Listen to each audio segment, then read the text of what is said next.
My condition likes being ignored as little as I do. I must consume another artifact. And soon.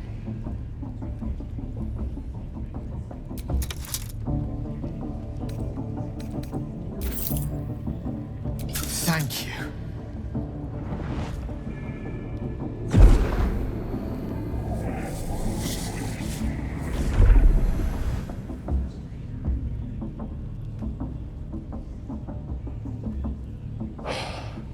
Good gods. I don't know what to make of this. 3 artifacts is a positive glut of magic. Yet my hunger only grows. Listen, I need to speak to you, to all of you. It would be unconscionable of me to remain silent.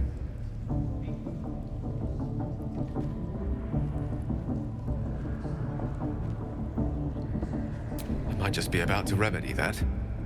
You have to know who I was. You have to know who I really am. What I am is a walking shadow of the promise I once held.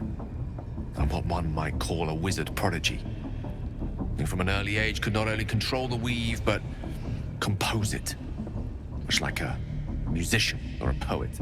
Such was my skill that it earned me the attention of the mother of magic herself, the Lady of Mysteries, the goddess Mystra. She revealed herself to me and she became my teacher. In time, she became my muse, and later even my lover.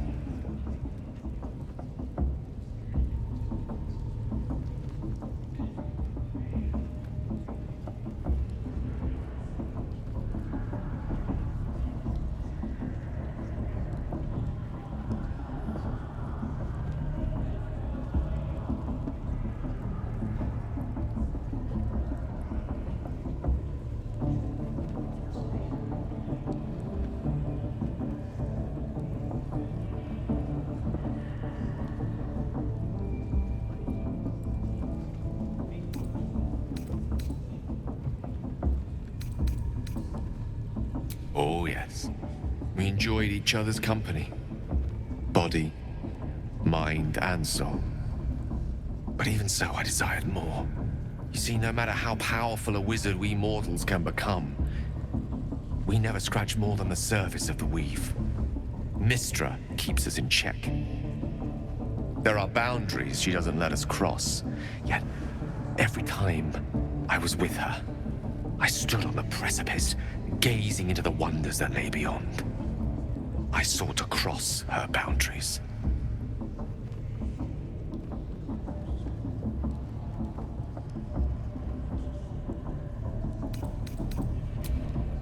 Perhaps.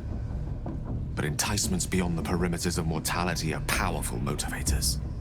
I tried to convince her. I pouted. I pleaded. Swore my ambition was only to serve her better. She only smiled and told me to be contented. But inconceivable as it seems to me now, I shared a bed with a goddess, and yet I wasn't satisfied.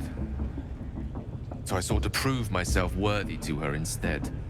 We come now to the crux of my folly. Shall I share the story behind it, or would you rather head straight to its sordid finale? Very well. Here goes. Once upon a very long time ago, a mighty lord lived in a tower. A flying tower, to be precise. I'll save his history for another time, but the gist of it is that he sought to usurp the goddess of magic so that he could become a god himself. He almost managed, but not quite. And his entire empire, Netheril, came crashing down around him as he turned to stone. The magic that was unleashed that day was phenomenal. Roiling like the prime chaos that outdates creation. Even the weave itself could not withstand the onslaught.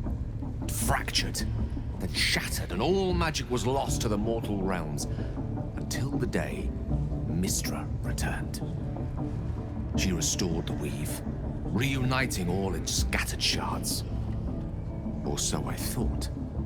Until, in the course of my studies, I learned of a book. A Netherese tome in which a piece of the fractured weave had been sealed beyond her reach. What if, I thought, what if, after all this time, I could return this lost part of herself to the goddess.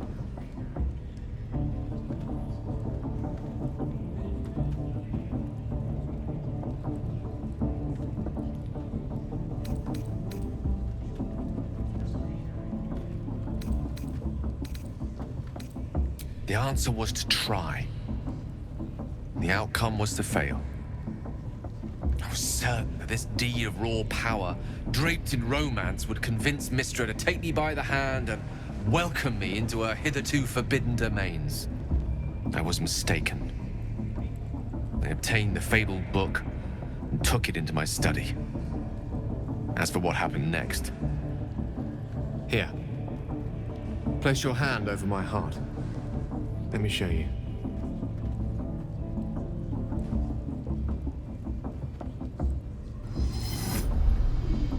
You feel the tadpole quiver as you realize Gale is letting you into the dark. You see through Gale's eyes, staring down the corridors of a dread memory. A book, bound, and suddenly opened. Inside there are no pages, only a swirling mass of blackest weave that pounces. Its teeth, its claws, it's unstoppable as it digs through and becomes part of you. And gods, is it ever hungry. What is it? What do you see?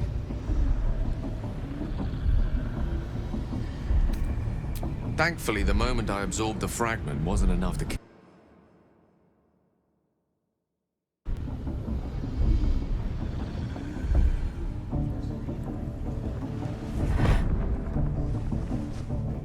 This Netherese blight, this orb, for lack of a better word, is balled up inside my chest. And it needs to be fed. As long as I absorb traces of the weave from potent enough sources, remains quiet. Were it ever to fully destabilize, however.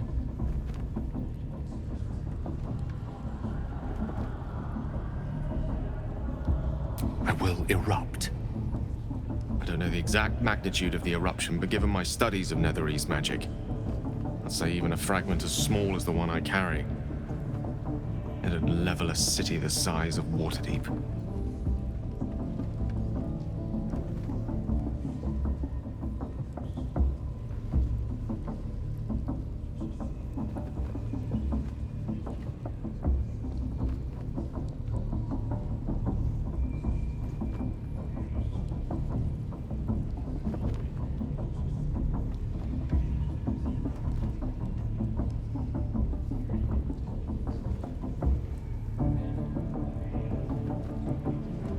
Chance upon a king's collection of magical artifacts around the corner.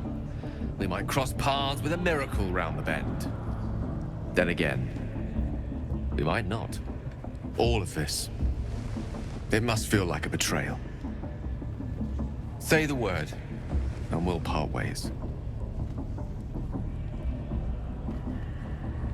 You'd have us debate that Netherese Jack-in-the-Box should be a blip on the horizon by now. Absolutely. We're all risky in our own ways. We stick together anyway, right?